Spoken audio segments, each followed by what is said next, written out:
ಯಾಕಂದರೆ ಹಂಸಲೇಖ ಸಾರು ಹೋಗುವ ದ್ವಾರದಿಂದ ನಾನು ಹೋಗಬಾರ್ದು, ಮತ್ತೆ ಗೇಟಿಂದ ಹಿಂಗೆ ಆಚೆ ಬಂದೆ. ಅದು ಮಧ್ಯೆ ಒಂದು ಸಣ್ಣ ರೋಡು, ಹಂಗೆ ನಡ್ಕೊಂಡು ಬಂದು ಮತ್ತೊಂದು ಗೇಟ್ ಒಳಗೆ ಹಿಂಗೆ ಎಂಟ್ರಿ ಆದೆ.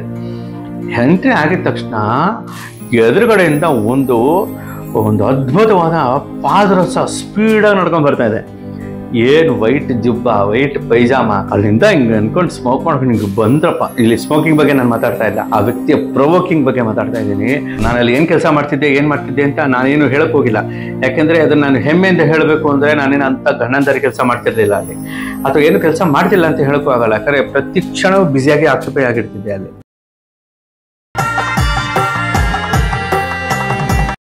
ನಾಡಿನ ಎಲ್ಲರಿಗೂ ನಿಮ್ಮ ಪ್ರೀತಿಯ ಕೆ ಕಲ್ಯಾಣ ಮಾಡುವ ಹೃತ್ಪೂರ್ವಕ ನಮಸ್ಕಾರಗಳು. ಕನ್ನಡ ಚಿತ್ರರಂಗದ ನಾದಬ್ರಹ್ಮ ಹಂಸಲೇಖ ಸರ್ ಹತ್ರ ನಾನು ಶಿಷ್ಯವೃತ್ತಿ ಆರಂಭ ಮಾಡಿದಂಥ ದಿನಗಳ ಮೊಟ್ಟ ಮೊದಲ ವಾರಗಳ ವಿಶೇಷವಾದಂಥ ಒಂದು ನೆನಹು. ನಾನು ಹಂಸಲೇಖ ಸರ್ ಹತ್ರ ಶಿಷ್ಯವೃತ್ತಿ ಆರಂಭ ಮಾಡಿದ ಕೆಲವು ದಿನಗಳಲ್ಲಿ ಅದು ಟೈಮ್ ಶೆಡ್ಯೂಲ್ಸ್ ಹೇಗಿರ್ತಿತ್ತು ಅಂತಂದರೆ, ನಾನು ನಮ್ಮ ಮನೆಯಿಂದ ಹಂಸಲೇಖ ಸರ್ ಮನೆಗೆ ಪ್ರತಿನಿತ್ಯ ಬೆಳಗ್ಗೆ 5:15 ನಡ್ಕೊಂಡು ಹೋಗ್ತಾ ಇದ್ದೆ. ಒಂದು 5:45, 5:50 ಬೆಳಗಿನ ಜಾವ ಆ ಸಮಯಕ್ಕೆ ನಾನು ಅವ್ರ ಮನೆಗೆ ಹೋಗ್ತಿದ್ದೆ. ಅವ್ರ ಮನೆಗೆ ಹೋಗ್ತಿದ್ದಂಗೆ ಅಲ್ಲಿ ಹಂಸಲೇಖ ಅವರ ಅತ್ತೆ ಶಾರದಮ್ಮನವರು, ಕೆಲವೊಮ್ಮೆ ಶ್ರೀಮತಿ ಹಂಸಲೇಖಮ್ಮ ಇವರು ಬಾಗಿಲು ತೆಗಿತಿದ್ರು. ಬಾರಪ್ಪ, ಗುಡ್ ಮಾರ್ನಿಂಗ್, ನೋಡು ಅಲ್ಲಿ ಮೇಲ್ಗಡೆ ಇದ್ದಾರೆ ಸಾರು ಅಂತ ಹೇಳೋರು. ನಾನು ಡೈರೆಕ್ಟಾಗಿ ಅವ್ರ ಮನೆ ಒಳಗಡೆ ಹೋಗಿ ಮೆಟ್ಲು ಹತ್ಕೊಂಡು ನೇರವಾಗಿ ಮೇಲ್ಗಡೆ ಹೋಗಿದ್ದೆ. ಅಲ್ಲಿ ಹೋದರೆ ಬೆಳಿಗ್ಗೆ 5:50 ಸಮಯದಲ್ಲೂ ಅವರು ಶುಭ್ರವಾಗಿ ಕೂತ್ಕೊಂಡು ಪಿಯಾನೋ ನುಡಿಸ್ತಾ ಇರೋರು. ನಾನು ಹಿಂದಿಂದ ಬಂದಾಗ ಅವ್ರಿಗೆ ಗೊತ್ತು ಆ ಸಮಯದಲ್ಲಿ ಬರೋದು ಇನ್ಯಾರು ಅವ್ರ ಮನೆಗೆ. ಬಾರೋ ಕೂತ್ಕೊಳ್ಳೋ ಅಂತ ಹೇಳೋರು. ಒಂದಷ್ಟು ಟ್ಯೂನ್ಸ್ ನುಡಿಸಿ ಪ್ರಾಕ್ಟೀಸ್ಗಳು ಮಾಡೋರು. ನಾನು ಅಲ್ಲಿಂದ ಅದಾಯಿತು, ಒಂದು 10 ನಿಮಿಷಕ್ಕೆ ಅವ್ರ ಮನೆಯಲ್ಲಿ ಇಬ್ಬರು ಕಾಫಿ ಕುಡಿತಾ ಇದ್ವಿ. ಅಲ್ಲಿಂದ ಕರೆಕ್ಟಾಗಿ 6 ಗಂಟೆಗೆ ಮನೆಯಿಂದ ಹೊರಟು ಅಂಬಾಸಿಡರ್ ಕಾರ್ನಲ್ಲಿ ನಾನು ಸರ್ ಪಕ್ಕ ಕೂತ್ಕೋತಾ ಇದ್ವಿ. ಮುಂದೆ ಚಂದ್ರು ಅಂತ ಅವರ ಸಹಾಯಕರು, ಅವರೇ ಡ್ರೈವಿಂಗ್ ಮಾಡ್ತಾಯಿದ್ರು, ಅವರೇ ಸಹಾಯಕರಾಗಿದ್ದರು. ಅವರು ಡ್ರೈವ್ ಮಾಡ್ಕೊಂಡು ಹೋಗೋರು. ಸರಿ, ಸ್ಟುಡಿಯೋಗೆ ಹೋಗ್ತಿದ್ವಿ. ಹೋಗುವಾಗ ದಾರಿ ಉದ್ದಕ್ಕೂ ಒಂದಷ್ಟು ಅವರ ಅನುಭವಗಳನ್ನು, ಒಂದಷ್ಟು ಒಂಥರ ಅದು ಬದುಕಿನ ಸುಪ್ರಭಾತಗಳನ್ನು, ಅವರ ಅನುಭವಗಳು ನನಗೆ ಆ ಸಮಯದಲ್ಲಿ ನನ್ನ ಬದುಕಿನ ಸುಪ್ರಭಾತಗಳೇ ಆಗಿತ್ತು. ಅದನ್ನು ಕೇಳಿಕೊಂಡು ನಾನು ಹಾಗೆ ಟ್ರಾವೆಲ್ ಮಾಡ್ಕೊಂಡು ಹೋಗ್ತಿದ್ವಿ. ಸ್ಟುಡಿಯೋದಲ್ಲಿ ಹೋಗಿ ಇಳಿದ ತಕ್ಷಣ ಅವರು ಸ್ಟ್ರೈಟಾಗಿ ಅಲ್ಲಿ, ಈಗ ಉದಾಹರಣೆಗೆ ಸಂಕೇತ್ ರೆಕಾರ್ಡಿಂಗ್ ಸ್ಟುಡಿಯೋ, ಅದಕ್ಕೆ 2 ಕಡೆ ಗೇಟ್ಗಳು. ಎಂಟ್ರಿ ಆಗಿದ ತಕ್ಷಣ ಒಂದು ಕಡೆ ಗೇಟಿಂದ ಹೋದರೆ ಹಂಸಲೇಖ ಸರ್ ಮಾತ್ರ ಹೋಗೋದಕ್ಕೆ, ಅಥವಾ ಕೆಲವು ಡೈರೆಕ್ಟರ್ ಪ್ರೊಡ್ಯೂಸರ್ಸ್ ಮಾತ್ರವೇ ಹೋಗೋದಕ್ಕೆ ಅಂತ ಒಂದು ಸಣ್ಣ ಮೆಟ್ಲು, ಅದು ಹತ್ಕೊಂಡು ಹೋದರೆ ಡೈರೆಕ್ಟಾಗಿ ಕಂಪೋಸಿಂಗ್ ರೂಮ್ ಒಳಗಡೆಗೆ ಅವ್ರು ಎಂಟ್ರ್ ಆಗ್ತಾಯಿದ್ರು. ಈ ಕಡೆಯಿಂದ ಇನ್ನೊಂದು ದೊಡ್ಡ ಒಂದು ಆರ್ಚ್ ಥರ ಇರ್ತಿತ್ತು. ವೈಲಿನ್ ನುಡಿಸೋರು, ಗಿಟಾರು, ಸ್ಯಾಕ್ಸೋಫೋನ್, ಫ್ಲೂಟು, ಕೋರಸ್ನವರು, ತಬಲಾ, ಡೋಲಕ್ ನುಡಿಸೋರು, ಡ್ರಮ್ಸ್ ಪ್ಲೇಯರ್ಸು, ಎಲ್ಲ ಮ್ಯೂಸಿಷಿಯನ್ಸು, ಮ್ಯೂಸಿಕ್ ಇನ್ಚಾರ್ಜಸ್ಸು, ಮತ್ತು ಇನ್ಯಾರಾದರೂ ಅವ್ರಿಗೆಲ್ಲರಿಗೂ ಕಾಫಿ ಟೀ ಕೊಡೋ ಬಾಯ್ಸು, ಇವರೆಲ್ಲರೂ ಕೂಡ ಸ್ಟುಡಿಯೋ ಒಳಗಡೆ ಹೋಗೋದಕ್ಕೆ ಮತ್ತೊಂದು ಗೇಟಿಂದ ಹೋಗಿ ಮೆಟ್ಲಿಂಗ್ ಹತ್ಕೊಂಡು ಸ್ಟುಡಿಯೋ ಒಳಗಡೆ ಹೋಗಬೇಕು. ಅದು ಡೈರೆಕ್ಟಾಗಿ ಹಾಲ್ಗೆ ಎಂಟ್ರಿ ಆಗ್ತಾ ಇತ್ತು. ಎಲ್ಲ ಮ್ಯೂಸಿಷಿಯನ್ಸು ಹಾಲ್ ಮೂಲಕ ಮೈನ್ ಡೋರಿಂದ ಒಳಗಡೆ ಬಂದು ವಿಶಾಲವಾದ ಹಾಲ್ನಲ್ಲಿ ಅವ್ರವ್ರ ಪ್ಲೇಸಲ್ಲಿ ಕೂತ್ಕೊಳ್ಳೋರು, ಅಲ್ಲಿ ಅವ್ರವ್ರ ಕ್ಯಾಬಿನ್ಸಲ್ಲಿ ಕೂತ್ಕೊಳ್ಳೋರು. ಇಲ್ಲಿ ಹಂಸಲೇಖ ಸಾರು ಮತ್ತು ಅವ್ರ ಜೊತೆ ನಾನು ಇರ್ತಿದ್ದರಿಂದ ನನ್ನನ್ನು ಸೇರಿ ಎಲ್ಲ ಈ ಕಡೆ ಡೋರಿಂದ ಹೋಗ್ತಾ ಇದ್ವಿ. ಅಲ್ಲಿ ಹೋಗಿದ ತಕ್ಷಣ ಕಂಪೋಸಿಂಗ್ ರೂಮಲ್ಲಿ ಅವ್ರು ಕೂತ್ಕೊಂಡು ಅಲ್ಲೆಲ್ಲ ಟ್ಯೂನ್ಸ್ ಎಲ್ಲ ಪ್ಲ್ಯಾನ್ ಮಾಡ್ಕೊಳ್ಳೋರು. ಆಗ ಕಾಲ್ ಶೀಟು ಯಾವಾಗಲೂ 7 to 1, 2 to 9 ಅಂತ. ಹೌದು, ಬೆಳಿಗ್ಗೆ 7 ಗಂಟೆಯಿಂದ ಮಧ್ಯಾಹ್ನ 1 ಗಂಟೆವರೆಗೂ ಒಂದು ಕಾಲ್ ಶೀಟು, 2 to 9 ಮತ್ತೊಂದು ಕಾಲ್ ಶೀಟು. ಈ ಒಂದು ದಿವಸಕ್ಕೆ 2 ಕಾಲ್ ಶೀಟಲ್ಲಿ ಎಲ್ಲರೂ ಕೆಲಸ ಮಾಡ್ತಿದ್ರು, ಎಲ್ಲ ಮ್ಯೂಸಿಷಿಯನ್ಸ್ ಕೂಡ. ಆ ಒಂದು ಕಾಲ್ ಶೀಟ್ ಸಮಯದಲ್ಲೇ ಒಂದು ಹೊಸ ಹಾಡನ್ನು ಅವ್ರು ಕಂಪೋಸ್ ಮಾಡಿ, ರೆಕಾರ್ಡ್ ಮಾಡಿ, ಅದಕ್ಕೆ ಅಲ್ಲೇ ರಿಹರ್ಸಲ್ಸ್ ಎಲ್ಲ ಮಾಡಿ, ಕಂಪ್ಲೀಟ್ ಅಲ್ಲೇ ಸ್ಪಾಟಲ್ಲೇ ಅವ್ರು ಬರೆದು, ಅನೇಕ ಸರ್ತಿ ಅವರು ಹಂಗೆ ನಿಂತ ಕಡೆ ಕೂತ ಕಡೆ ಸಾಹಿತ್ಯವನ್ನು ಹೇಳೋರು. ಅವರಲ್ಲೇ ಬರ್ಕೊಳ್ಳೋ ಅಂತ ಹೇಳೋರು. ತಕ್ಷಣ ಅವ್ರು ಏನು ಹೇಳಿದ್ರು ನಿಮಗೆ ಬರ್ಕೊಳ್ತಾ ಇದ್ದೆ. ಇದು ನನ್ನ 17-18ನೇ ವಯಸ್ಸಿನ ಸಂದರ್ಭ. ನಿಮ್ಮ ಈ ಪ್ರೀತಿಯ ಪ್ರೇಮಕವಿ ಕೆ ಕಲ್ಯಾಣ್ ಯೂಟ್ಯೂಬ್ ಚಾನಲನ್ನು ಸಬ್ಸ್ಕ್ರೈಬ್ ಆಗಿ, ಲೈಕ್ ಮಾಡಿ, ಶೇರ್ ಮಾಡಿ, ಬೆಲ್ ಬಟನ್ ಒತ್ತಿ. ನಿಮ್ಮ ಅಭಿಪ್ರಾಯಗಳನ್ನು ಕೆಳಗಿರೋ ಕಾಮೆಂಟ್ ಬಾಕ್ಸಲ್ಲಿ ಬರೆಯಿರಿ. ನಿಮ್ಮ ಪ್ರೀತಿಯನ್ನು ಸಬ್ಸ್ಕ್ರೈಬ್ ಆಗುವುದು ಮಾತ್ರವಲ್ಲ, ಸದಾಕಾಲ ಹಾರೈಸುವುದರ ಮೂಲಕ ಕೂಡ ನೀವು ತೋರಿಸ್ತಾ ಇರ್ತೀರಾ ಅನ್ನೋ ನಂಬಿಕೆ ನಂದು. ಆ ಸಮಯದಲ್ಲಿ ಅದೆಂಥ ಸೌಭಾಗ್ಯ, ನಾನು ಅವ್ರ ಜೊತೆ ಕೆಲಸ ಮಾಡ್ಕೊಂಡಂಗೆ ಅವಕಾಶ ಸಿಕ್ತು ನನಗೆ. ಅಸಿಸ್ಟೆಂಟಾಗಿ ನಾನು ಕೆಲಸ ಮಾಡ್ತಿದ್ದೆ. ಫ್ರೀ ಟೈಮಲ್ಲಿ ಅಲ್ಲೊಂದು ಗಿಟಾರ್ ಕಲಿತಾ ಇದ್ದೆ. ಇದು ಪ್ರತಿನಿತ್ಯ ನಡೀತಾ ಇತ್ತು. ನೈಟು ರೆಕಾರ್ಡಿಂಗ್ಸ್ ಎಲ್ಲ ಮುಗಿದ ಮೇಲೆ ರಾತ್ರಿ 9 ಗಂಟೆ ವೇಳೆಗೆ ರೆಕಾರ್ಡಿಂಗ್ ಮುಗಿಸ್ಕೊಂಡು, ಕೆಲವೊಮ್ಮೆ 8:45, ಕೆಲವೊಮ್ಮೆ 9:45 ರೆಕಾರ್ಡಿಂಗ್ ಮುಗಿದ ತಕ್ಷಣ ಮುಂದಿನ ಬೇರೆ ಮೀಟಿಂಗ್ಸು ಕೆಲಸ ಇತ್ತು ಅಂದರೆ ಹಂಸಲೇಖ ಸರ್ ಹೊರಟುಬಿಡೋರು. ನಾನು ಆಮೇಲೆ ಅಲ್ಲಿಂದ ನಡ್ಕೊಂಡು 16-17 ಕಿಲೋಮೀಟರ್ ನಡ್ಕೊಂಡು ಮನೆಗೆ ಹೋಗ್ತಿದ್ದೆ. ಹೋಗಿ 12:30 12:15 1 ಗಂಟೆ ರಾತ್ರಿಗೆ ಮನೆಗೆ ಹೋಗ್ತಿದ್ದೆ. ನಮ್ಮ ಅಪ್ಪ ಅಮ್ಮ ನಾನು ನನ್ನ ತಂಗಿ, ಆಗಾನೇ ನನ್ನ ತಂಗಿ ಪುಟ್ಟ ಪಾಪು. ಸರಿ, ಅಲ್ಲಿ ಮನೆಯಲ್ಲಿ ಅಲ್ಲಿ ಹೋಗಿ ಇವತ್ತೆಲ್ಲ ಏನೇನಾಯಿತು ಎಲ್ಲ ಹೇಳಿ ಆಮೇಲೆ ಅಷ್ಟು ರಾತ್ರಿ ಮೇಲೆ ಅಮ್ಮ ಕೈ ತುತ್ತು ಹಾಕಬೇಕು. ಸಣ್ಣ ಮನೆಯಲ್ಲಿದ್ವಿ ನಾವು. 2,000 ರೂಪಾಯಿ ಅಡ್ವಾನ್ಸ್ ಆ ಮನೆಗೆ, 250 ರೂಪಾಯಿ ಬಾಡಿಗೆ ಆ ಮನೆಗೆ. ಅಲ್ಲಲ್ಲ 2,500 ಅಡ್ವಾನ್ಸು, 200 ರೂಪಾಯಿ ಬಾಡಿಗೆ. ಆ ಥರದೊಂದು ಪುಟ್ಟ ಮನೆ. ಸರಿ, ಬೆಳಿಗ್ಗೆ ಮತ್ತೆ 4:15 4:45 ಎದ್ದು ಮತ್ತೆ ಸ್ನಾನ ಮಾಡಿ ರೆಡಿಯಾಗಿ ಅಮ್ಮನಿಗೆ ಒಂದು ನಮಸ್ಕಾರ ಮಾಡಿ, ಅಪ್ಪಂಗೊಂದು ನಮಸ್ಕಾರ ಮಾಡಿ, ಏನೋ ದೊಡ್ಡದಾಗಿ ಸಾಧನೆ ಮಾಡ್ತೀನಿ ಅನ್ನೋ ಥರ ಮನೆಯಿಂದ ಹೊರಡ್ತಿದ್ದೆ. ಅಲ್ಲಿಂದ ನಡ್ಕೊಂಡು ನಾನು ಹಂಸಲೇಖ ಸರ್ ಮನೆಗೆ ಬರ್ತಿದ್ದೆ. ಎಗೇನ್ ಅಲ್ಲಿಂದ ಹೋದ ತಕ್ಷಣ ಮಾಡಿ ಮೇಲೆ ಹೋಗ್ತಿದ್ದೆ. ಅವ್ರ ಪಿಯಾನೋ ನುಡಿಸ್ತಿದ್ರು, ಅವ್ರ ಜೊತೆ ಕೂತ್ಕೋತಿದ್ದೆ. ಅಲ್ಲಿಂದ ಅವ್ರ ಕಾರಲ್ಲಿ ಸ್ಟುಡಿಯೋಗೆ ಹೋಗ್ತಿದ್ದೆ. ಅಲ್ಲಿಂದ ಸ್ಟುಡಿಯೋಗೆ ಹೋದ್ಮೇಲೆ ಅವರೆಲ್ಲ ಏನೇನು ಕೆಲಸಗಳು ಹೇಳ್ತಾರೋ ಅದೆಲ್ಲ ಮಾಡ್ತಾಯಿದ್ದೆ. ಆಗ ನನ್ನ ಸಹಪಾಠಿಯಾಗಿದ್ದಂಥ ಗಾಯಕರು ಚಂದ್ರಿಕಾ ಗುರುರಾಜ್ ಅವರು, LN ಶಾಸ್ತ್ರಿ ಅವರು. ಅದಾಗಿ ಸ್ವಲ್ಪ ಕಾಲಕ್ಕೆ ಒಂದು 6-8 ತಿಂಗಳ ನಂತರ ರಾಜೇಶ್ ಕೃಷ್ಣ ಅಲ್ಲಿ ಹೊಸದಾಗಿ ಜಾಯ್ನ್ ಆಗಿದ್ದು. ಬಡತನದ ಪರಾಕಾಷ್ಠೆಯನ್ನು ಕ್ಷಣ ಮಾತ್ರದಲ್ಲೇ ಮರೆಸ್ತಾ ಇದ್ದಿದ್ದೆ ಆ ಸಂಗೀತದ ವಾತಾವರಣ ಮತ್ತು ಸಾಹಿತ್ಯದ ವಾತಾವರಣ. 1 ವರ್ಷ ಕಾಲ ಇದೇ ರೀತಿ ನಡೀತು. ಆಮೇಲೆ ನಮ್ಮ ತಂದೆಗೆ ತಾಳ್ಮೆ ಕಮ್ಮಿ ಆಗ್ಬಿಡ್ತು. ಸಹಜ, ಬೇರೆಯವರಾಗಿದ್ದಿದ್ರೆ ಅವ್ರಿಗೆ ಏನು ಮಾಡ್ತಿದ್ರೋ ಗೊತ್ತಿಲ್ಲ. ಅವ್ರಂದ್ರು, ಏನಪ್ಪ ದಿನ ಬೆಳಗ್ಗೆ ಹೋಗ್ತೀಯಾ ರಾತ್ರಿ ಬರ್ತೀಯಾ, ಸುಮ್ಮನೆ ಬರ್ತೀಯ ಹಂಗೆ ಹೋಗ್ತೀಯಾ, ಏನು ಹೀಗಾದರೆ ಹೇಗೆ ಅಂತ. ಯಾಕೆಂದರೆ ನಾನು ಓದಿದ್ದೆ 10ನೇ ಕ್ಲಾಸ್. ನಾನು 10ನೇ ಕ್ಲಾಸ್ ನಂತರ ನಾನು ಮುಂದೆ ಓದೋಕ್ಕಾಗಲಿಲ್ಲ. ನನಗೆ ಎಷ್ಟು ಪಾವರ್ಟಿ ಇತ್ತೋ ಆ ಸಮಯದಲ್ಲಿ ಆ ಪಾವರ್ಟಿನೇ ನನ್ನ ಪ್ರಾಪರ್ಟಿ ಆಗಿತ್ತು. ಹಾಗಿದ್ದಾಗ ನಾನು ಅದ್ರ ಬಗ್ಗೆ ಚಿಂತೆ ಮಾಡಲಿಲ್ಲ. ಆದರೆ ಕುಟುಂಬ ಸಂಸಾರ ನಡೀಬೇಕಾಗುತ್ತೆ. 1 ವರ್ಷ ಮುಗಿದು 2ನೇ ವರ್ಷ ಬಂದಾಗ ಆಗ ಹಂಸಲೇಖ ಅವ್ರ ಹತ್ರ ಶಿಷ್ಯವೃತ್ತಿ ಮಾಡ್ತಾ ಇದ್ದಿದ್ದಕ್ಕೆ ನನಗೆ ಒಂದು ದಿವಸಕ್ಕೆ 25 ರೂಪಾಯಿ ಸಂಬಳ ನನಗೆ ಕೊಡೋದು. ಒಂದು ದಿವಸಕ್ಕೆ 25 ರೂಪೀಸ್ ಸೆಕೆಂಡ್ ಇಯರ್ನಿಂದ. ಆ 25 ರೂಪಾಯಿ ಹೇಗೆ ಅಂದರೆ, ಈ ಎಲ್ಲ ಕೆಲಸ ಮುಗಿದು ವಾಪಸ್ ಹೊರಡುವಾಗ ಅಲ್ಲಿ ಜಗನ್ನಾಥ್ ಅಂತ ಒಬ್ಬರು ಇನ್ಚಾರ್ಜ್, ಜಯಕುಮಾರ್ ಅಂತ ಒಬ್ಬರು ಇನ್ಚಾರ್ಜ್, ಅವರು ಮ್ಯೂಸಿಷಿಯನ್ಸ್ಗೆಲ್ಲ ಪೇಮೆಂಟ್ಸ್ ಕೊಡುವಂಥ ಇನ್ಚಾರ್ಜು, ಮ್ಯಾನೇಜರ್ಸು. ಎಲ್ಲ ಮ್ಯೂಸಿಷಿಯನ್ಸ್ಗೆ ಕೊಟ್ಟು ಸಾಲಾಗೆಲ್ಲ ಬಂದು ಅವ್ರವ್ರ ಪೇಮೆಂಟ್ಸ್ ಎಲ್ಲ ತೊಗೊಂಡ್ಮೇಲೆ ಲಾಸ್ಟಲ್ಲಿ ಕಲ್ಯಾಣ ಬಾ ಅಂತ ಕರೆದು 10 ರೂಪಾಯಿದು 2 ನೋಟು, 5 ರೂಪಾಯಿದು 1 ನೋಟ್ ಕೊಡೋರು. ಆ 25 ರೂಪಾಯಿನ ತೊಗೊಂಡು ಹಾಗೆ ನಾನು ಮನೆಗೆ ಹೋಗ್ತಿದ್ದೆ, ನಡ್ಕೊಂಡು ಮನೆಗೆ ಹೋಗ್ತಿದ್ದೆ. ಯಾಕೆಂದರೆ ಬೆಳಗ್ಗೆ ಹೊತ್ತು ಹೋಗುವಾಗ ನಾನು ಹಂಸಲೇಖ ಸರ್ ಜೊತೆ ಅವ್ರ ಮನೆಗೆ ಹೋಗಿ ಅವ್ರ ಕಾರಲ್ಲಿ ಹೋಗ್ಬಿಡ್ತಿದ್ದೆ. ರಾತ್ರಿ ಹೊತ್ತು ಹೋಗುವಾಗ ವರ್ಕ್ ಸ್ಟ್ರೆಸ್ಸೋ ಅಥವಾ ಅವ್ರ ಕೆಲಸದ ಒತ್ತಡವೋ ಬೇರೆ ಬ್ಯುಸಿನೋ ಗೊತ್ತಿಲ್ಲ, ನಾನೆಲ್ಲ ಇಲ್ಲಿ ಕ್ಯೂನಲ್ಲಿ ನಿಂತ್ಕೊಂಡು 25 ರೂಪಾಯಿಗೆ ಸಾಲಲ್ಲಿ ನಿಂತ್ಕೊಳ್ಳುವಾಗ ನನಗೋಸ್ಕರ ಹಂಸಲೇಖ ಸರ್ ಕಾಯ್ತಾರ. ಅವ್ರು ಹೊರಟು ಬಿಡೋರು ಅವ್ರ ಕಾರಲ್ಲಿ. ಅಲ್ಲಿಂದ ನಾನು ಬಸ್ಸಲ್ಲಿ ಹೋಗಬೇಕು ಅಂದರೆ 3 ಬಸ್ಸು 4 ಬಸ್ಸು. ಅದಕ್ಕಿಂತ ಬೆಸ್ಟ್ ಅಂತ ಹೇಳಿ ಅಲ್ಲಿಂದ ನಡ್ಕೊಂಡು 4 ಆಣೆ 8 ಆಣೆ ಕಾಯಿನ್ಗಳನ್ನ ಇಟ್ಕೊಂಡು ಸುಮ್ಮನೆ ಆಟ ಆಡಿಕೊಂಡು ನಡ್ಕೊಂಡು ಮನೆಗೆ ಹೋಗ್ತಿದ್ದೆ. ಸ್ವಲ್ಪ ಬೇಗ ನಡ್ಕೊಂಡು ಹೋದ್ರೆ 1 ಅವರಲ್ಲಿ ನಾನು ಮನೆ ತಲುಪಿರ್ತಿದ್ದೆ ನಡ್ಕೊಂಡು. ಮನೆಗೆ ಹೋದ ಮೇಲೆ ಆ 25 ರೂಪಾಯಿನ ಅಪ್ಪ ಅಮ್ಮಂಗೆ ಇವತ್ತು ನನ್ನ ಸಂಪಾದನೆ ಇದು ತೊಗೊಳ್ಳಿ ಅಂತ ನಾನು ಕೊಡ್ತಿದ್ದೆ. ಕೊಟ್ಟು ಅವರು ಅದನ್ನು ಕಣ್ಣು ಹೊತ್ಕೊಂಡು ದೇವ್ರ ಪ್ರಸಾದ ಅಂತ ತಗೊಳ್ಳೋರು. ನಾನಲ್ಲಿ ಏನು ಕೆಲಸ ಮಾಡ್ತಿದ್ದೆ ಅಂತ ನಾನೇನು ಹೇಳಕ್ಕೆ ಹೋಗಿಲ್ಲ. ಯಾಕೆಂದರೆ ಅದನ್ನು ನಾನು ಹೆಮ್ಮೆಯಿಂದ ಹೇಳಬೇಕು ಅಂದರೆ ನಾನೇನು ಅಂಥ ಗಣಂದಾರಿ ಕೆಲಸ ಮಾಡ್ತಿರ್ಲಿಲ್ಲ ಅಲ್ಲಿ, ಅಥವಾ ಏನು ಕೆಲಸ ಮಾಡ್ತಿಲ್ಲ ಅಂತ ಹೇಳೋಕ್ಕೂ ಆಗಲ್ಲ. ಯಾಕಂದರೆ ಪ್ರತಿ ಕ್ಷಣವೂ ಬ್ಯುಸಿಯಾಗಿ ಆಕ್ಯುಪೈ ಆಗಿರ್ತಿದ್ದೆ ಅಲ್ಲಿ.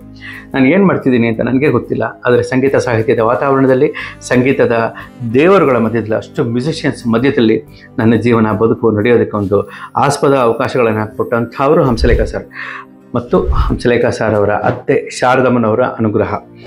ಸರಿ, ನಾನು ಇದು ಹೀಗೆ ದಿನ ಕಳೀತು. ಆ ನಂತರ ಮುಂದುವರೆದಿದ್ದು ಒಂದು ಬೇರೆ ಅಧ್ಯಾಯಗಳು. ಈ ಆರಂಭದ ಹಂತದಲ್ಲಿ ಹಂಸಲೇಖ ಸರ್ ಪರಿಚಯ ಆಗಿ ಒಂದು 2-3 ದಿನಕ್ಕೆ ನಾನು ಸಂಕೇತ್ ಸ್ಟುಡಿಯೋಗೆ ಹೋಗಬೇಕಾಗಿತ್ತು. ಆಗ ನಾನು ಅವ್ರ ಮನೆಗೆ ಹೋಗಿ ಅವ್ರ ಜೊತೆ ಸ್ಟುಡಿಯೋಗೆ ಹೋಗೋದಕ್ಕೆ ಶುರು ಆಗಿದೆ 15 ದಿನ ಆದಮೇಲೆ.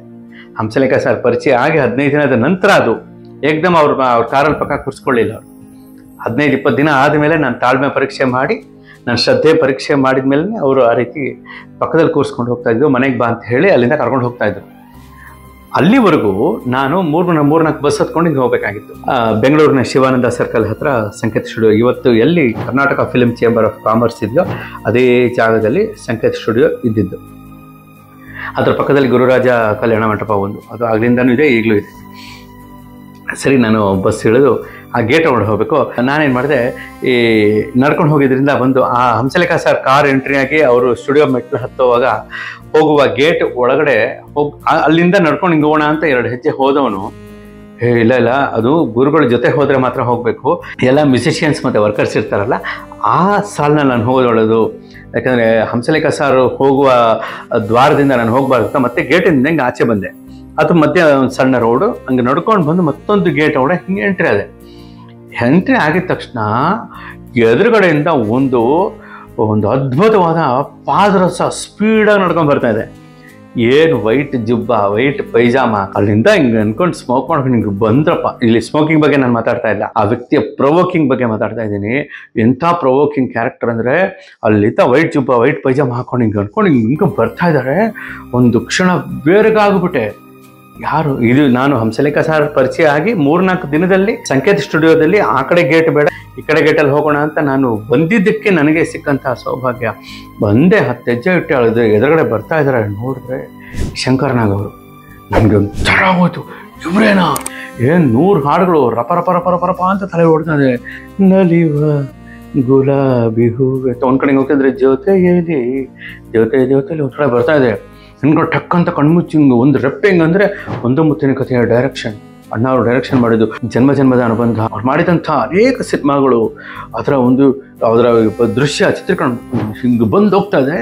ಕಣ್ಣು ಮಂಜಾದಂಗೆ ಆಯಿತು. ಮತ್ತೆ ಕಣ್ಣೆಲ್ಲ ಉಜ್ಕೊಂಡು ನೋಡ್ತೀನಿ, ಅಲ್ಲೆಲ್ಲ ಅಷ್ಟು ಒಂದು 20 ಹೆಜ್ಜೆ ದೂರದಲ್ಲಿದ್ದರು. ಕಣ್ಣಿಗೆ ಮುಚ್ಚೋಷ್ಟಲ್ಲಿ ಟಕ್ಕಂತ ಇಲ್ಲಿ ಮುಂದೆ ಇದ್ರು.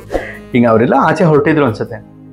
ಹಂಗೆ ಅಂದ್ಕೊಂಡು ಹಂಗೆ ನಾನು ನೋಡ್ಕೊಂಡು ಹೋದ್ರು. ಹಂಗೆ ನೋಡಿ ಒಂದು ಸರ್ ಅಂದೆ. ಅವರು ಸುಮ್ಮನೆ ಹೋದರು. ಇನ್ನೊಂದ್ಸರಿ ಕೂಗಿದ್ರೆ ಅವ್ರಿಗೇನೋ ಡಿಸ್ಟರ್ಬ್ ಆಗ್ಬೋದು, ಯಾವ ಮೂಡಲ್ಲಿ ಇರ್ತಾರೋ, ಅವ್ರ ತಲೆಯಲ್ಲಿ ಯಾವ್ಯಾವ ಮುತ್ತುರತ್ನ ಅಂತ ಸಿನಿಮಾಗಳು ಓಡ್ತಾ ಇರುತ್ತೋ ಅಂದ್ಬಿಟ್ಟು 1-2 ಹೆಜ್ಜೆ ಹಿಂಗೆ ಮುಂದಕ್ಕೆ ಹೋದೆ. ಟಕ್ಕಂತ ತಿರ್ಬಿಟ್ಟು ಮರಿ ಅಂದರು. ತಿರುಗಿದ ತಕ್ಷಣ ಮರಿ ಕರ್ಜಾನಣ್ಣ ಅಂತ ಅಂದರು. ನಾನು ಅಂತ ಏನೋ ಹೇಳೋಕೆ ಹೋಗ್ತಿದೆ. 2 ಹೆಜ್ಜೆ ಮುಂದೆ ಬಂದರು. ಬಂದ ತಕ್ಷಣ ಮುಂದೆ ನಿಂತ್ಕೊಂಡು, ಸರ್ ನಿಮ್ಮನ್ನು ನೋಡಿ ತುಂಬ ಸಂತೋಷ ಆಯಿತು ಅಂತ ಹೇಳಿ ಕಾಲಿಗೆ ನಮಸ್ಕಾರ ಮಾಡಿದೆ. ಶಂಕರ್ ನಾಗ್ ಅವ್ರ ಕಾಲು ನಮಸ್ಕಾರ ಮಾಡ್ತಾ ಇದ್ದಂಗೆ ಬಿಡ ಅಂತ ಟೈಟಾಗಿ ಹಗ್ ಮಾಡು. ನಾನು ಯಾವನೋ, ನಾನು 17-18ನೇ ವಯಸ್ಸಲ್ಲಿ ನನಗೆ ಯಾವನೋ ಒಬ್ಬ ಸಾಧಕ, ಯಾರು ಕಾಣದ ಕನಸುಗಳನ್ನು ಕಂಡಂತಹ ಸಾಧಕ, ಯಾರು ಊಹಿಸದ, ಯಾವ ವಿಜ್ಞಾನಿಗಳು ಕೂಡ ಯೋಚಿಸದಂತಹ ವಿಚಾರಗಳನ್ನು ಅದ್ಭುತವಾಗಿ ಕರ್ನಾಟಕದಲ್ಲಿ ಮಾಡಿ ಜನಕ್ಕೆ ಕನ್ನಡದ ಜನಕ್ಕೆ ನಮ್ಮ ನಾಡಿಗೆ ಉಪಕಾರ ಆಗಬೇಕು ಅಂತ ಹೇಳಿ ಯೋಚನೆ ಮಾಡಿದಂಥ ಮಹಾನ್ ಕನಸುಗಾರ. ನನಗೆ ಹಗ್ ಮಾಡಿಬಿಡೋದ? ನಾನು ಮತ್ತೆ ನನಗೊಂಥರ ಆಯಿತು. ಅದು ನಾನು ನೀಟಾಗಿ ಫಸ್ಟ್ ಕ್ಲಾಸಿಗೆ ಇದ್ದಿಲ್ ಐರನ್ ಬಾಕ್ಸಲ್ಲಿ ಫಸ್ಟ್ ಕ್ಲಾಸಾಗಿ ಐರನ್ ಮಾಡ್ಕೊಂಡು ಹೋಗ್ತಿದ್ದೆ. ವೈಟ್ ಶರ್ಟ್ ಜಾಸ್ತಿ ಹಾಕೊಳ್ತಿದ್ದೆ ಅವಾಗ. ಏನು ಅವ್ರು ಹಗ್ ಮಾಡಿದ ತಕ್ಷಣ ಶರ್ಟ್ ಎಲ್ಲ ಸುಕ್ಕಾಗಿದೆ. ಆ ಶರ್ಟು ಸುಕ್ಕಾಗಿದ್ದು ನನಗೆ ಬರಲಿಲ್ಲ. ಒಂದು ಚೂರು ಸೊಕ್ಕಿಲ್ಲದ ಮನುಷ್ಯನ ನೋಡಿದ್ನಲ್ಲ, ನನ್ನ ಮನಸ್ಸು ಐರನ್ ಆಗ್ಬಿಡ್ತು. ಆಹಾ ಸರ್, ನಾನು ನಿಮ್ಮ ಅಭಿಮಾನಿ ಅಂತಂತೆ. ಹೌದಾ? ಗುಡ್ ಅಂದರು. ಆಮೇಲೆ ಇಲ್ಲೆಲ್ಲಿ ಬಂದಿದ್ದೀರಾ? ಸ್ಟುಡಿಯೋ ನೋಡ್ಬೇಕಾ ಅಂದರು. ಇಲ್ಲಲ್ಲ, ನಾನು ಹಂಸಲೇಖ ಸರ್ ನಾನು ನೋಡೋಕ್ಕೆ ಬಂದೆ. ಹೌದಾ ಸರ್, ಇರ್ಬೋದು ಮೇಲ್ಗಡೆ ಅಂದರು. ಇಲ್ಲ, ನಾನು ಸಾರ್ ಹತ್ರ ಶಿಷ್ಯವೃತ್ತಿ ಆರಂಭ ಮಾಡಿದ್ದೀನಿ, ಅಸಿಸ್ಟೆಂಟಾಗಿ ಸೇರ್ಕೊಂಡಿದ್ದೀನಿ ಅಂತ ಒಂದು ಗರ್ವದಿಂದ ಹೇಳಿದೆ. ಹಂಸಲೇಖ ಸರ್ ಹತ್ರನಾ? ಏನು ನುಡಿಸ್ತೀರಾ ಇನ್ಸ್ಟ್ರೂಮೆಂಟು ಅಂದರು. ಇಲ್ಲ, ನಾನು ಏನು ನುಡಿಸ್ತೀನಿ ಅಂತ ಗೊತ್ತಿಲ್ಲ, ಏನು ಬರಿತೀನಿ ಅಂತ ಗೊತ್ತಿಲ್ಲ ನನಗೆ. ಸುಮ್ಮನೆ ಅವ್ರ ಹತ್ರ ಶಿಷ್ಯನಾಗಿ ಸೇರ್ಕೊಂಡ್ಬಿಟ್ಟಿದ್ದೀನಿ ಅಂತೆ. ಆಲ್ ದ ಬೆಸ್ಟ್ ಅಂದರು. ಸರ್ರ ಅಂತ ಹೊರಟ್ಬಿಟ್ರು ಆಚೆ. ನಾನು ಆ ಗುಂಗು, ಅಮಲು, ಮತ್ತು ಈ 3 ಬೇರೆ, ಗುಂಗು ಬೇರೆ, ಅಮಲು ಬೇರೆ, ಮತ್ತು ಬೇರೆ, ಇಂಥ ವಿಚಾರಗಳಲ್ಲಿ ಈ 3ನ್ನ ಇಟ್ಕೊಂಡು ನಾನು ನೇರವಾಗಿ ಸ್ಟುಡಿಯೋ ಒಳಗಡೆ ಹೋದೆ. ಇಲ್ಲಿ ಏನಾಯಿತು, ದೊಡ್ಡ ದ್ವಾರದಿಂದ ಒಳಗಡೆ ಹೋದಾಗ ಎಲ್ಲ ಮ್ಯೂಸಿಷಿಯನ್ಸ್ ಹೋಗೋ ದಾರಿಗಿಂತ ಹಿಂಗೆ ಒಳಗಡೆ ಹೋಗಿದ್ದೀನಿ. 70-80 ವಾದ್ಯಗಾರರಿದ್ದಾರೆ. ಸುತ್ತ ನೋಡಿ ಗಾಬರಿ ಆಗ್ಬಿಡ್ತು ನನಗೆ. ಏನಪ್ಪ ಇದವ್ರೆ, 40 ಜನ ವೈಲಿನ್ ಪ್ಲೇಯರ್ಸ್ ಇದ್ದಾರೆ, ಇಲ್ಲಿ ಇವರಿದ್ದಾರೆ, ಅವರು ನುಡಿಸ್ತಾರೆ, ಎಲ್ಲ ಹೆಡ್ಫೋನ್ ಹಾಕೊಂಡಿದ್ದಾರೆ, ಏನು ಟೆಸ್ಟ್ ಮಾಡ್ತಾರೆ, ಏನೋ ಮಾಡ್ತಿದ್ದಾರೆ. ನಾನು ಎಲ್ಲಿ ಬಂದೆ ಅಂತ ಒಬ್ಬರು ಮ್ಯೂಸಿಷಿಯನ್ನ ಕರೆದು, ಎಕ್ಸ್ಕ್ಯೂಸ್ ಮೀ ಸರ್, ಇಲ್ಲಿ ಹಂಸಲೇಖ ಸರ್ ಇರೋ ಸ್ಟುಡಿಯೋ ಇದೆ ಅಲ್ವಾ ಅಂತೆ. ಅಲ್ಲಿ ಇನ್ನೊಬ್ರು ನೆನ್ನೆ ಬಂದಿದ್ದಾರಪ್ಪ ನೀನು ಅಂದರು. ಹೌದು, ಅದೇ ಅಂತ ಕನ್ಫ್ಯೂಸ್ ಆದೆ ನಾನು. ಆಗ ಅಲ್ಲಿದ್ದಾರೆ ನೋಡಪ್ಪ, ಅಲ್ಲಿಂದ ಹೋಗ್ಬೋದು, ಹೀಗೆ ಹೋಗ್ಬೋದಾ ಅಂತ. ಹ್ಞೂ ಅಂತ. ಅಷ್ಟು ಜನ ವಾದ್ಯಗಾರರ ಮಧ್ಯ ನಡ್ಕೊಂಡು ಹೋಗೋದಕ್ಕೆ ನನಗೆ ಧೈರ್ಯ ಸಾಲಿಲ್ಲ ನನಗೆ. ಯಾಕೆಂದರೆ ಅದು ಬೇರೆಯೇ ಪ್ರಪಂಚ. ಎಲ್ಲ ಮಹಾನ್ ಭಾವರ ಮಧ್ಯ ನಡ್ಕೊಂಡು ಹೋಗೋದಕ್ಕೆ ಮೀಟ್ರ್ ಆಫ್ ಆಗಿಬಿಡುತ್ತೆ ಅಂತ. ಸರಿ, ಅಲ್ಲಿಂದ ಏನು ಮಾಡಿದೆ, ಎಲ್ಲ ಮೀಟ್ರಿಗೆ ಹಾಡುಗಳು ಬರೋದು, ಎಲ್ಲ ಕರೆಕ್ಟ್ ಮೀಟ್ರಿಗೇನೆ ಟ್ಯೂನ್ ಕಂಪೋಸ್ ಮಾಡಿ ಕರೆಕ್ಟ್ ಮೀಟ್ರಲ್ಲೇ ಎಲ್ಲ ವಾದ್ಯಗಳನ್ನ ನುಡಿಸಿ ಎಲ್ಲರ ಎದೆಯ ಮೀಟ್ರನ್ನ ಮೇಲಕ್ಕೆ ಏರಿಸುವಂಥ ಹಾಡುಗಳು ಕ್ರಿಯೇಟ್ ಮಾಡೋ ಅಂಥ ಜನಗಳ ಮಧ್ಯದಲ್ಲಿ ನಡ್ಕೊಂಡು ಹೋಗೋದಕ್ಕೆ ನನಗೆ ಮೀಟ್ರು ಇರಲಿಲ್ಲ. ಸರಿ, ಆಮೇಲೆ ಏನ್ಬಿಡ್ತೆ, ಎಲ್ಲ ಮ್ಯೂಸಿಷಿಯನ್ಸ್ ಹಿಂದ್ಗಡೆಯಿಂದ ಎಲ್ಲ ಕಾಫಿ ಟೀ ಬಾಯ್ಸ್ ಅಲ್ಲಿ ಓಡಾಡೋರು. ಆ ಜಾಗದಿಂದ ಮೆಲ್ಲಗೆ ಹೋಗಿ ಅಲ್ಲಿಂದ ಹೋಗಿ ಹಂಸಲೇಖ ಅವರ ಕಂಪೋಸಿಂಗ್ ರೂಮ್ ಅದ್ರ ಒಳಗಡೆ ಹೋದೆ.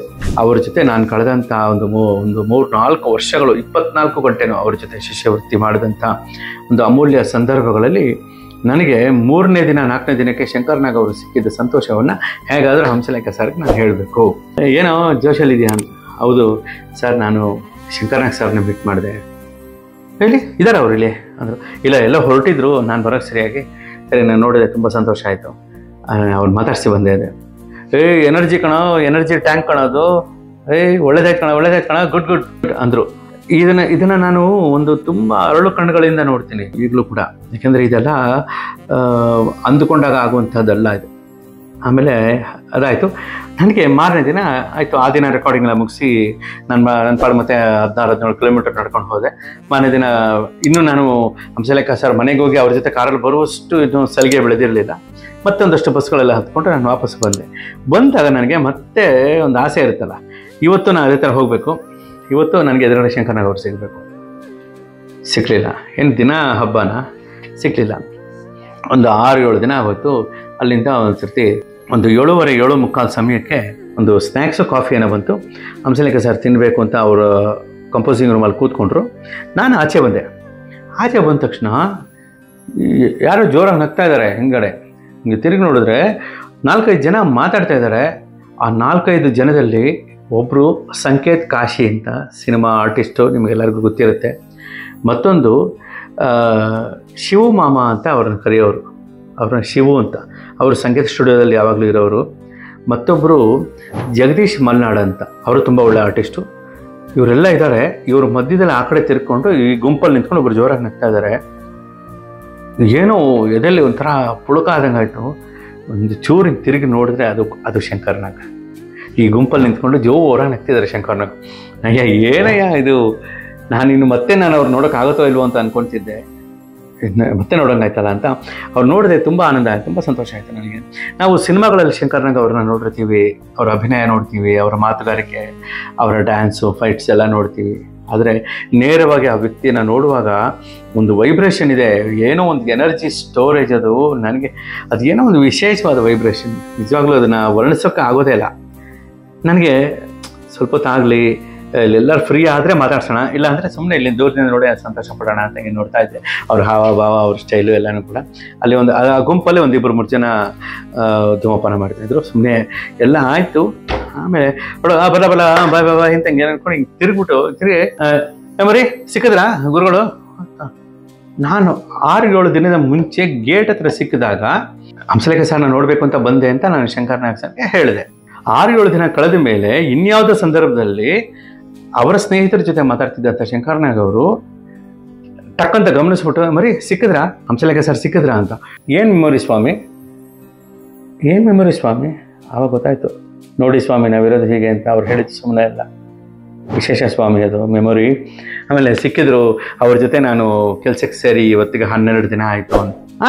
ಅಂತ ಹಿಂಗೆ ಹತ್ರ ಕರೆದ್ಬಿಟ್ಟು ಮತ್ತೆ ಹಿಂಗೆ ಶೇಖನ್ ಮಾಡಿ ಎಲ್ಲ ಅವ್ರು ಯಾರು ಸಿಕ್ಕಿದ್ರು ಶೇಖನ್ ಮಾಡೋದು, ಹಗ್ ಮಾಡೋದು, ಮಾತಾಡೋದು, ಈ ಆ್ಯಕ್ಟಿವಿಟಿಗಳು. ಕೆಲವು ಕ್ಷಣಗಳಾದರೂ ಇದನ್ನೆಲ್ಲ ಅನುಭವಿಸೋದಕ್ಕೆ ನನಗೊಂದು ಅವಕಾಶ ಬಂತಲ್ಲ, ಅದನ್ನು ಖಂಡಿತ ಮರೆಯೋಕ್ಕಾಗಲ್ಲ. ಆಮೇಲೆ ನಾನು ಸರ್ ಮತ್ತೊಮ್ಮೆ ನಿಮ್ಮನ್ನು ನೋಡಿದ್ದು ನನಗೆ ತುಂಬ ಸಂತೋಷ ಆಯಿತು ಅಂತ. ಅದಕ್ಕೆ ಅವರು ಒಂಥರ ನಕ್ಕರು, ಗಡ್ಡಂಗೆ ಅನ್ಕೊಂಡ್ರೆ ನಕ್ಕರು. ನನಗೆ ಆ ನಗು ನಾನು ಇವತ್ತಿಗೂ ಮರ್ತಿಲ್ಲ. ಎಲ್ಲಿದ್ದರೂ ಆ ಜನ ಮರರಾಗಿರ್ತಾರೆ ಶಂಕರ್ನಾಗ್ ಅವರು.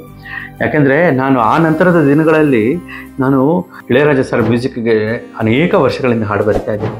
ತಮಗೆಲ್ಲ ಗೊತ್ತಿದೆ. ಇಷ್ಟು ಸರ್ತಿ ಶಂಕರ್ನಾಗ್ ಅವರ ವಿಚಾರಗಳನ್ನು ಮಾತಾಡಿದ್ದೀವಿ ಅಂದರೆ, ಶಂಕರ್ನಾಗ್ ಅವರ ಹೆಸರು ಪ್ರಸ್ತಾಪ ಆಗ್ತಿದ್ದಂಗೆ ಇಳೆಯರಾಜ ಅವರ ಕಣ್ಣುಗಳಲ್ಲಿ ಒಂದು ಹೊಸ ಬೆಳಕು, ಹೊಸ ಕಾಂತಿ. ಅಪ್ಪ, ಆ ಥರ ವ್ಯಕ್ತಿನ, ಇಂಥ ವ್ಯಕ್ತಿ ಅಪರೂಪ ಅನ್ನೋ ಮಾತುಗಳನ್ನು ರಾಜಾ ಸರ್ ಹೇಳಿದ್ದಾರೆ. ಹಾಗೆ ಒಂದು ಮುತ್ತಿನ ಕಥೆ ಶೂಟಿಂಗ್ ಟೈಮ್ನಲ್ಲಿ ಅಣ್ಣ ಅವರು ಬೆರಗಾಗ್ಬಿಡ್ತಿದ್ರಂತೆ. ಒಂದೊಂದು ಶಾರ್ಟ್ಸ್, ಒಂದೊಂದು ಫ್ರೇಮ್ನ ಇವರು ಕಂಪೋಸ್ ಮಾಡಿ ಡೈರೆಕ್ಷನ್ ಮಾಡುವಾಗ, ಇಂಥ ಡೈರೆಕ್ಟರ್ ಜೊತೆ ನಾನು ಕೆಲಸ ಮಾಡ್ತಿದ್ದೀನಿ ಅಂತ. ಹಂಸಲೇಖ ಸರ್ ಅಂತೂ ಶಂಕರ್ನಾಗ್ ಅವ್ರ ವಿಷಯ ಬಂದಾಗೆಲ್ಲನೂ ಕೂಡ ಅವರು ಬೇರೆ ಮಟ್ಟದಲ್ಲೇ ಅದನ್ನು ಉನ್ನತವಾಗಿ ಮಾತಾಡ್ತಾರೆ. ಈ ಥರದ ಬಹಳಷ್ಟುಗಳು ಅನಂತರದ ದಿನಗಳಲ್ಲಿ ಗೊತ್ತಾಯಿತು. ಆದರೆ ಆ 2ನೇ ಭೇಟಿನಲ್ಲಿ ಅವರು 6 ದಿನ 7 ದಿನ ಮುಂಚೆ ಗೇಟ್ ಹತ್ರ ಸಿಕ್ಕಿ ಮಾತಾಡಿದ ನೆನ್ಪಿಟ್ಕೊಂಡು ಹೇಳಿದ್ರಲ್ಲ ಅಂದಾಗ ಅವ್ರ ಮೆಮೊರಿ ಯಾವ ಲೆವೆಲ್ಗಿದೆಪ್ಪ ಅಂತ ತುಂಬ ನನಗೆ ಬಹಳ ಹೆಮ್ಮೆ ಅನ್ನಿಸ್ತು. ಅಲ್ಲಿಂದ ಹೊರಟ್ವಿ. ಅದಾಗಿ ಒಂದು 15 ದಿನ ಚಾಮುಂಡೇಶ್ವರಿ ಸ್ಟುಡಿಯೋ ರೆಕಾರ್ಡಿಂಗ್ಸು ಅದೆಲ್ಲ ಮುಗಿಸ್ಕೊಂಡು ಒಂದು ದಿನ ಯಾವತ್ತೋ ರಜಾ ಇತ್ತು. ಆವಾಗೆಲ್ಲ ಸೆಕೆಂಡ್ ಸಂಡೇ ರಜಾ ಅಂತ ಒಂದು, ಆವಾಗಲೂ ಕೆಲಸ ಮಾಡ್ತಿದ್ರು, ಬಟ್ ಸೆಕೆಂಡ್ ಸಂಡೇ ರಜಾ, ತಿಂಗಳಲ್ಲಿ ಒಂದು ದಿವಸ. ಆ ದಿನ ಯಾವುದು ಮ್ಯೂಸಿಕ್ ರೆಕಾರ್ಡಿಂಗ್ ಮಾಡೋ ಹಾಗಿಲ್ಲ, ಯಾವ ಮ್ಯೂಸಿಷಿಯನ್ಸು ಕೆಲಸ ಮಾಡೋ ಹಾಗಿಲ್ಲ. ಮಾಡ್ತಂತಂದರೆ 3 ತಿಂಗಳು 6 ತಿಂಗಳು ಅವ್ರನ್ನ ಯೂನಿಯನ್ನಿಂದ ಬ್ಯಾನ್ ಮಾಡಿಬಿಡ್ಬೇಕು ಅನ್ನೋ ಥರದಲ್ಲಿ ಕಟ್ಟುಪಾಡುಗಳಲ್ಲಿ ಇಟ್ಟು ಮಾಡ್ತಾಯಿದ್ದೆ ಅಂತ ರೆಕಾರ್ಡಿಂಗ್ನ ಸಮಯ. ಆಮೇಲೆ ನಾನು ಯಾವಾಗ ಅವ್ರನ್ನ ಭೇಟಿ ಮಾಡ್ತಿದ್ದೆ ನನಗೆ ಗೊತ್ತಿಲ್ಲ. ಒಂದಿನ ಆವಾಗ ಇದಾಗಿ ಸ್ವಲ್ಪ ಒಂದು 3-4 ತಿಂಗಳು ಕಳೀತು. ನಾನು ಹಂಸಲೇಖ ಸರ್ ಸ್ಟುಡಿಯೋದಿಂದ ವಾಪಸ್ಸು ಒಂದಿನ ಮಧ್ಯಾಹ್ನ ರೆಕಾರ್ಡಿಂಗ್ ಮುಗಿತು. ವಾಪಸ್ ಹೋಗುವಾಗ ಅವ್ರ ಕಾರು ಎಲ್ಲೋ ಸರ್ವಿಸ್ಗೆ ಹೋಗಿತ್ತು. ಆಗ ಅವರು ಒಂದು ಆಟೋದನ್ನು ಕರೆದ್ರು. ಯಾರೂ ಇಲ್ಲ, ನಾನು ಹಂಸಲೇಖ ಸರ್ ಇಬ್ಬರೇ. ಸ್ವಲ್ಪ ಶಂಕರ ಮಠ ಹಂಸಲೇಖ ಸರ್ಗೆ ಈಗಿರೋ ಮನೆಯೇ ಆಗಲು. ಆಗ ಆಟೋದನ್ನು ನಿಲ್ಲಿಸಿದ್ರು. ಬರ ಹೋಗೋಣ ಅಂದರು. ನಾನು ಹಂಸಲೇಖ ಸರ್ ಇಬ್ಬರು ಕೂತ್ಕೊಂಡ್ವಿ. ಒಂದು ಆಟೋ ಶಿವಾನಂದ ಸರ್ಕಲ್ಗೆ ಒಂದು ಚೂರು ಮುಂದಕ್ಕೆ ಹೋಯಿತು. ಹೋಗಿದ ತಕ್ಷಣ ಅಲ್ಲಿ ಲೆಫ್ಟಲ್ಲಿ ಒಂದು ಕಡೆ ಒಂದು ರಾಶಿ ಕಲ್ಲಂಗಡಿ ಹಣ್ಣುಗಳನ್ನ ಮಾರ್ತಾಯಿದ್ರು. ಮಾಡಿದ ತಕ್ಷಣ ಹೋಗೋ ಅಲ್ಲಿ 1-2 ಹಣ್ಣು ತೊಗೊಂಬರ. ಒಂದು ಕಲ್ಲಂಗಡಿ ಹಣ್ಣು ತೊಗೊಂಬಂದೆ. ಎಷ್ಟೋ? ಇಷ್ಟು ದುಡ್ಡು. ಇದು ಕೊಡು ಅಂತಂದ್ರೆ ಇಟ್ಕೊಂಡು, ಯಾಕೋ ಒಂದೇ ಒಂದು ತಂದಿದ್ಯಾ, ಹೋಗ ಇನ್ನೊಂದು ತೊಗೊಂಬ, ಹೋಗ ಇನ್ನೊಂದು ತೊಗೊಂಬಂದೆ. 2 ಕಲ್ಲಂಗಡಿ ಹಣ್ಣಿಗೆ ಇಟ್ಕೊಂಡಿದ್ದೆ. ಆಟೋದಲ್ಲಿ ನಾನು ಹಂಸಲೇಖ ಅವ್ರು ಕೂತ್ಕೊಂಡಿದ್ವಿ. 2 ಕಲ್ಲಂಗಡಿ ಹಣ್ಣು ಇಟ್ಕೊಂಡು ಹಿಂಗೆ ಮುಂದಕ್ಕೆ ಹೋಗ್ತಾ ಇದ್ವಿ. ಹೋಗಿದ ತಕ್ಷಣ ನಿಲ್ಸಪ್ಪ ಅಂದರು ಆಟೋ ಡ್ರೈವರ್ಗೆ. ನಿಲ್ಸಿದಾಗ ವಾಪಸ್ ಹಿಂಗೆ ಯೂಟರ್ನ್ ಮಾಡು. ವಾಪಸ್ ಹಿಂಗೆ ಯೂಟರ್ನ್ ಮಾಡಿ ಹಿಂಗೆ ಹೋಗುವಾಗ ಅರುಂಧತಿ ನಾಗ್ ಅವರು ಮತ್ತು ಶಂಕರ್ ನಾಗ್ ಅವರು ಕಾರ್ನಲ್ಲಿ ಒಂದು ಸಿಗ್ನಲಲ್ಲಿ ನಿಂತಿದ್ರು. ಏನೋ ಪರ್ಚೇಸ್ ಮಾಡೋಕ್ಕೆ ನಿಲ್ಸಿದ್ರು ಅಥವಾ ಸಿಗ್ನಲ್ಗೆ ನಿಲ್ಸಿದ್ರೋ ಗೊತ್ತಿಲ್ಲ. ಅಲ್ಲಿ ನಿಂತಿತ್ತು ಕಾರ್ ನಿಂತಿತ್ತು. ತಕ್ಷಣ ಅವ್ರೊಂದು ಯೂಟರ್ನ್ ಮಾಡ್ಕೊಂಡು, ಒಂದು ಇಷ್ಟೇ ಜಾಗ, ಸಣ್ಣ ಜಾಗ, ತಕ್ಷಣ ಹಿಂಗೆ ಯೂಟರ್ನ್ ಮಾಡ್ಕೊಂಡ್ಬಿಟ್ಟು, ಸರ್ ನಮಸ್ಕಾರ, ಗುರುಗಳೇ ನಮಸ್ಕಾರ ಅಂತ ಅವ್ರವ್ರು ಮಾತಾಡ್ಕೊಂಡ್ಮೇಲೆ, ಏನು ಆಟೋದಲ್ಲಿ ಹೋಗ್ತಾ ಇದ್ದೀರಾ, ಡ್ರಾಪ್ ಮಾಡಲ್ಲ ಅನ್ನೋದು. ಬೇಡ ಅವ್ರೆ, ನಿಮ್ಮ ಪಾಡು ನೀವು ಹೊರಡಿ, ನಾನು ಹೊರಡ್ತೀನಿ. ಅಲ್ಲಿ ಹಿಂಗೆ ತಿರ್ಗೋವಾಗ ನನಗೊಂದು ಹೆಮ್ಮೆ ಏನು ಅಂದರೆ, 2 ಸಾರಿ ಸಪ್ರೇಟಾಗಿ ನಾನು ಮೀಟ್ ಮಾಡಿದ್ದೆ. ಹಂಸಲೇಖ ಸರ್ ಹತ್ರ ವರ್ಕ್ ಮಾಡ್ತಿದ್ದೀನಿ ಅನ್ನೋ ವಿಷಯನ ಶಂಕರ್ ನಾಗ್ ಹೇಳ್ತಾ, ಈಗ ಹಂಸಲೇಖ ಸರ್ ಜೊತೆಲೇ ನಾನು ಶಂಕರ್ ನಾಗ್ ನೋಡ್ತಾ ಇದ್ದೀನಿ ನಾನು. ಇದೆಲ್ಲ ತುಂಬ ಸರಳ, ತುಂಬ ಫನ್ನಿ ಅಂತ ಅನ್ನಿಸ್ಬೋದೇನೋ ಬೇರೆಯವ್ರಿಗೆ, ನನಗಂತ ಗೊತ್ತಿಲ್ಲ. ಆ ಸಂದರ್ಭದಲ್ಲಿ ಇರುವಂಥ ಪ್ರತಿಯೊಬ್ಬರ ಮನಸ್ಥಿತಿಗಳು ಹೇಗಿರುತ್ತೆ ಅನ್ನೋದು ಅನುಭವಿಸಿದವ್ರಿಗೆಲ್ಲ ಗೊತ್ತಿರುತ್ತೆ. ತಕ್ಷಣ ಹಂಗೆ ತಿರ್ಗೋದ್ರು. ಹೀಗೆ ಬಾಯ್ ಅಂತ ಹಂಸಲೇಖ ಅವ್ರಿಗೆ ವಿಶ್ ಮಾಡಿ ಜಸ್ಟ್ ಒಂದು ಸಣ್ಣ ಸರ್ಕಲ್ ಈಗ ಯೂಟರ್ನ್ ಥರ ಹಿಂಗೆ ಮಾಡಿಕೊಂಡ್ರು. ಹಿಂಗೆ ವಾಪಸ್ ಹಿಂಗೆ ಆಟೋ ತಿರುಗುವಾಗ ನೋಡ್ಬಿಟ್ಟು ಹಿಂಗೆ ಕಣ್ಣು ಹಿಂಗೆ ಅಂದರು, ಪರಿಚಿತ ನಗು, ಪರಿಚಿತ ವೇವ್ ಶಂಕರನಾಗರಿಂದ. ಎಂಥ ಖುಷಿಯಾಗೋಯ್ತು. ಎಲ್ಲೋ ಒಂದು ಇಂಚು ಅವ್ರ ನೆನಪಿಗೆ ಹತ್ತಿರ ಇದ್ದೀನಲ್ಲ ಅಂತ ಅನ್ನಿಸ್ತು. ಶಂಕರನಾಗರವರು ಈ ಭೂಮಿಯಲ್ಲಿ ಅಸ್ತಿತ್ವದಲ್ಲಿ ಇರುವಾಗ ಅವ್ರ ಜೊತೆಗೆ ಕಳೆಯೋಕ್ಕೆ ನನಗೆ ಈ ಮೂರೇ ಸಂದರ್ಭ ಸಿಕ್ಕಿದ್ದು. ಆದರೆ ಆಮೇಲೆ ದಾರಿಯಲ್ಲಿ ಹೋಗ್ತಾ ಗ್ರೇಟ್ ಕಣ ಅವನು ಅಂದರು ಹಂಸಲೇಖ ಅವರು. ಅಷ್ಟರಲ್ಲಿ ಅವ್ರ ಮನೆ ಹತ್ತಿರ ಬಂತು. ಇಳಿದು 2 ಕಲ್ಲಂಗಡಿ ಹಣ್ಣು ತಂದ್ರೆ ಅವ್ರ ಮೇಲೆ ಇಡಕ್ಕೆ ಹೋದೆ. 2 ಯಾರು ತಿಂತಾರೆ, ಒಂದು ನನಗೆ ಒಂದು ನಿನಗೆ ಅಂತ ತಗೊಳಕ್ಕೆ ಹೇಳಿದ್ದು. ಸರ್ ನಂಗೆ ಬೇಡ ಸರ್, ಪರವಾಗಿಲ್ಲ, ಕಲ್ಲಂಗಡಿ ಹಣ್ಣು ತಿನ್ನದೇ ಇರೋಷ್ಟು ಒಳ್ಳೆಯವನ ನೀನು, ತಗೊಳ್ಳೋ ಮನೆಗೆ ತೊಗೊಂಡೋಗೋ ಅಂದರು. ಇದೆಲ್ಲ ಒಂದು ಅನೂಹ್ಯ ಸಂದರ್ಭ. 17-18 ವಯಸ್ಸಿನ ಒಬ್ಬ ಹುಡುಗ, ಯಾವ ಹಿನ್ನೆಲೆನೂ ಇಲ್ಲದೆ ಬಂದು, ಯಾವ ಗಾಡ್ ಫಾದರ್ಸು ಇಲ್ಲದೆ ಬಂದು, ಮದರು ಫಾದರೇ ಗಾಡು ಅಂತ ಅಂದ್ಕೊಂಡು ಹೆಜ್ಜೆ ಇಡುವ ಸಂದರ್ಭದಲ್ಲಿ ಸಿಕ್ಕಂಥ ಅಮೂಲ್ಯವಾದಂಥ ಮೂಮೆಂಟ್ಗಳಲ್ಲಿ ಇವೆಲ್ಲನೂ ಒಂದಾಗುತ್ತೆ. ಇಂಥದ್ದು ಸಾವಿರಾರಿದೆ. ಅಲ್ಲಿಂದ ಹಂಸಲೇಖ ಸಾರ್ ಮನೇಲಿ ಕಲ್ಲಂಗಡಿ ಹಣ್ಣು ಇಟ್ಟೆ. ಸಾರು ಮನೆ ಒಳಗಡೆ ಹೋದರು. ಆ ವೇಳೆಗೆ ಮಧ್ಯಾಹ್ನ ಆಗಿತ್ತು, 3:15-3 ಗಂಟೆ. ಅಲ್ಲಿಂದ ಈ ಕಲ್ಲಂಗಡಿ ಹಣ್ಣು ಹಿಂಗೆ ಇಟ್ಕೊಂಡೆ. ಸಂಜೀವನಿ ಪರ್ವತವನ್ನು ಆಂಜನೇಯ ಸ್ವಾಮಿ ಹೊತ್ತರು ಅಂತ ಕೇಳಿದೆ. ಆದರೆ ನಾನಿಲ್ಲಿ ಕಲ್ಲಂಗಡಿ ಹಣ್ಣು ನಿಂಗೆ ಹೊತ್ಕೊಂಡು ಅಲ್ಲಿಂದ ಮನೆಯವ್ರಿಗೆ ನಡ್ಕೊಂಡು ಹೋಗಿದ್ದೀನಿ. ಅದ್ರ ಭಾರ ಏನು ಗೊತ್ತೇ ಆಗಲಿಲ್ಲ. ಯಾಕೆಂದರೆ ಒಂದು ಕಡೆ ಆ ಭಾರವನ್ನು ಇಳಿಸಿದ್ದು ಹಂಸಲೇಖ ಅವರು ನನಗೆ ಕೊಟ್ಟ ಅವರ ಸಾಂಗತ್ಯ, ಮತ್ತೊಂದು ಕಡೆ ಶಂಕರ್ ನಾಗ್ ಅವರು ಅಮೋಘ 3ನೇ ಸಾರಿ ನನ್ನ ಗುರುತಿಡಿದು ಕೊಟ್ಟಂಥ ಒಂದು ಸ್ಮೈಲ್. ಇವೆರಡರ ಮುಂದೆ ಈ ಕಲ್ಲಂಗಡಿ ಹಣ್ಣಿನ ಭಾರ ಅಲ್ಲ, ಬದುಕೆಂಬ ದೊಡ್ಡ ಬಂಡೆಕಲ್ಲಿನ ಭಾರ ಹೊತ್ತರೂ ಕೂಡ ನಮಗೇನು ಹೆದರಿಕೆ ಆಗಲ್ಲ, ಯಾಕೂ ಭಯನೂ ಆಗಲ್ಲ, ಬೇಜಾರು ಆಗಲ್ಲ. ಯಾಕೆಂದರೆ ಇಂಥ ಮಹಾನ್ ಸಾಧಕರ ಸನ್ನಿಧಾನ ಸಿಕ್ಕಿದೆ ಅಂದಾಗಲೇ ಅದರ ಒಂದು ವೈಬ್ರೇಷನ್ ನಮ್ಗೆ ತಾಕಿರುತ್ತೆ, ನಮ್ಮೊಳಗಡೆ ನಮ್ಮನ್ನು ಎಷ್ಟೋ ರೀತಿಯಲ್ಲಿ ಅದು ಮೋಟಿವೇಟ್ ಮಾಡಿರುತ್ತೆ. ಈ ಥರ ಸಂದರ್ಭವನ್ನು, ಈ ಸನ್ನಿವೇಶಗಳನ್ನು ನಿಮ್ಮ ಜೊತೆ ಹಂಚ್ಕೋಬೇಕಂತ ಅನ್ನಿಸ್ತು. ನಿಮ್ಮ ಪ್ರೀತಿ ಸದಾಕಾಲ ಹೀಗೆ ಇರಲಿ. ನಿಮ್ಮ ಈ ಪ್ರೀತಿಯ ಪ್ರೇಮ ಕವಿ ಕೆ ಕಲ್ಯಾಣ್ ಯೂಟ್ಯೂಬ್ ಚಾನಲನ್ನು ಸಬ್ಸ್ಕ್ರೈಬ್ ಆಗಿ, ಲೈಕ್ ಮಾಡಿ, ಶೇರ್ ಮಾಡಿ, ಬೆಲ್ ಬಟನ್ ಒತ್ತಿ. ಎಲ್ಲ ಆದಮೇಲೆ ಇನ್ನೊಂದ್ಸರಿ ಸಬ್ಸ್ಕ್ರೈಬ್ ಕರೆಕ್ಟಾಗಿ ಮಾಡಿದ್ದೀನಾ ಅಂತ ಒಂದ್ಸರಿ ಚೆಕ್ ಮಾಡ್ಕೊಂಬಿಡಿ. ನೀವು ಸಬ್ಸ್ಕ್ರೈಬ್ ಆಗೇ ಇರ್ತೀರ. ಒಂದು ವೇಳೆ ಸಬ್ಸ್ಕ್ರೈಬ್ ಆಗಿಲ್ಲ ಅಂದರೆ ದಯಮಾಡಿ ಆಗಿ. ಇತರರಿಗೂ ಕೂಡ ತಿಳಿಸಿ. ಸದಾಕಾಲ ನಿಮ್ಮ ಪ್ರೀತಿ ನನ್ನ ತಲೆಯ ಮೇಲೆ. ಎಲ್ಲರಿಗೂ ಒಳ್ಳೆಯದಾಗಲಿ. ನಮಸ್ಕಾರ.